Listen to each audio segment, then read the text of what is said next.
Evo, objasnili smo koje su to izvedene boje, no kako one nastaju? Pripremite se za malo čarolije, može? One nastaju od osnovnih boja, a ja ovdje imam 3 markera u osnovnim bojama.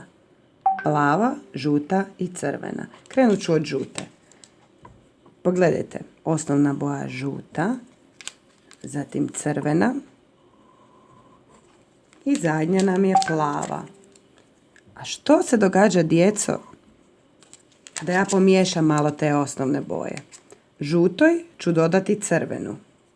Znam da je ovo rozo, ali što je roza nego malo svjetlija crvena.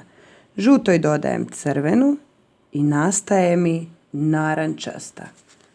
Crvenoj ću dodati plavu.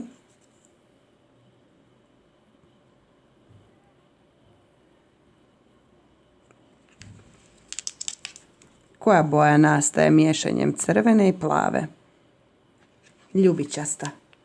A plavoj ću dodati malo žute. Koja boja je nastala? Zelena.